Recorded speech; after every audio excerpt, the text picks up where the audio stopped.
And at this juncture, we recognize the Honorable Nisay to manifest his position with respect to the sufficiency of substance of the De Jesus complaint.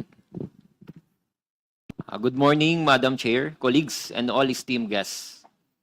The De Jesus impeachment complaint being sufficient in form, it may now be examined for its substantive sufficiency bago ito magpatuloy sa mga susunod pang stage ng impeachment proceedings. Kung susuriin, ang impeachment complaint ay nakabase sa tatlong ultimate grounds of impeachment. 1. Graft and corruption. 2. Culpable violation of the Constitution. And 3. Betrayal of public trust. Kasama sa De Jesus complaint ang aligasyon na ang totoong layunin ng pagbuo ng ICI ay para protektahan ang mga taong punot dulo ng korupsyon sa bansa. Kapansin-pansin nga naman na walang nangyaring pag-imbestiga ang ICI sa mga pangalang ikinanta ng taong kanilang tinutugis ngayon at napabalitang nasa Portugal at Sweden. Dagdag pa, bigla na lamang natapos umano ang layunin ng ICI pagkatapos lumutang ang pangalan ng Pangulo na siya umano ang may utos ng lahat. Partikular na ang pag-deliver sa kanya ng mga quote-unquote basura. Hindi biro ang mga bilyones na laman ng mga maleta na kung tawagin nila ay basura. Ang mga basurang ito ay dugot pawis ng mga mamayang Pilipino na tapat na nagbabayad ng buwis ng buong tiwalang ang perang ito ay gagamitin para sa ikauunlad ng lahat. Ang basura pong ito ay kayang-kayang magpagaan at magsalba ng buhay ng mga Pilipino.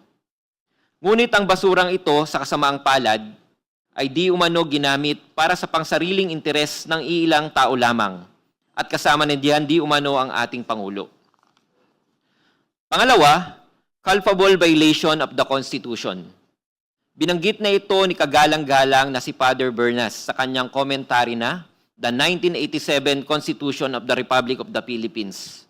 A commentary na the culpable violation of the Constitution must be understood to mean willful and intentional violation of the Constitution and not violations committed unintentionally or involuntarily, or in good faith or through an honest mistake of judgment.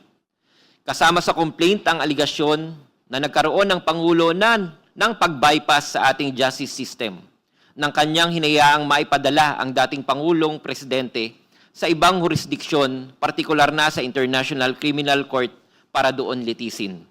Nangyari ito sa pamamagitan ng pagkilos ng PNP na alam nating lahat ay sumusunod at nasa ilalim ng direktiba ng ating Pangulo. Pangatlo, betrayal of public trust. Sa kasong Emilio Gonzales versus Office of the President acting through the represented by Executive Secretary Paquito N. Ochoa Jr.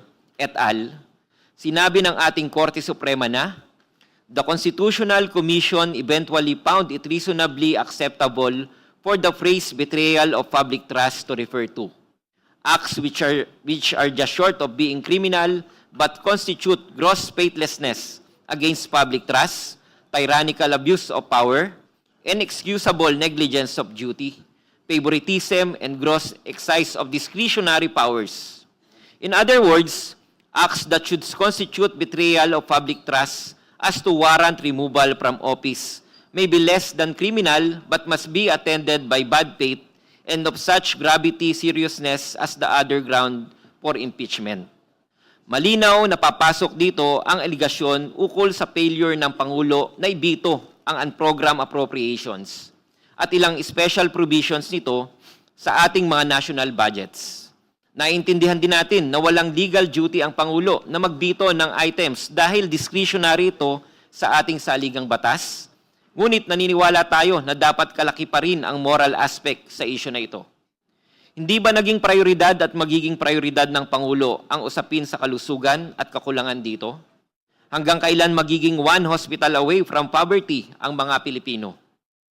Tama naman na ito ay short of being criminal but such failure to act already constitutes a gross faithlessness against trust, a gross exercise of discretionary powers.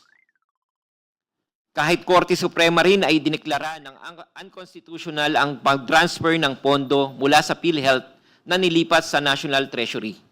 At bilang isang health advocate, nabahala tayo sa naging issue na ito, particular sa 60 billion pesos mula sa 2024 PhilHealth Reserve Fund.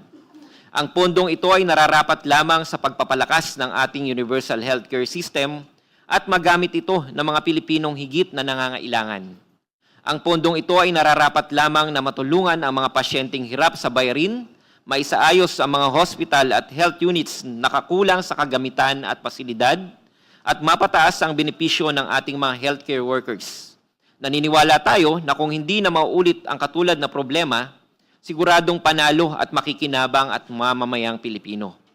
Madam Chair, nahiyag din sa complaint ang revelasyon ni Senator Amy Marcos tungkol sa paggamit ng ipinagbabawal na droga ng Pangulo. At ang katotohanan na walang naging malinaw at direktang naging sagot dito ang Pangulo. Batid kong umaasa ang sambayan ng Pilipino na ang namumuno sa kanila ay isang taong intelektual at hindi impluwensyado ng droga o anumang harmful at illegal substance. Again, inaction of the President with regard to these allegations may be considered as gross faithlessness against public trust. Tandaan natin, walang gagawa ng mali ang ipapakita o sasabihin sa lahat na siya ay gumagawa ng mali. Masigit lalo na walang taong nasa mataas na posisyon ang personal na gagawa mismo ng mali. Kaya rin sa ating justice system, particular sa Revised Penal Code of the Philippines, may tinatawag na principle by direct inducement. Kung susuriing mabuti, ang mga aligasyon na ito ay tumutumbok sa isang conclusion, that the President most likely is not anymore fit to govern. Malayo pa ang proseso, pero malayo na ang narating ng hangarin na magkaroon ng mas maayos na pundasyon ng ating pamahalaan. Madam Chair, in view of the foregoing, I respectfully submit that the impeachment complaint be deemed sufficient in substance and that it accordingly be allowed to proceed to the next stage of the proceedings. Magandang araw po muli sa ating lahat.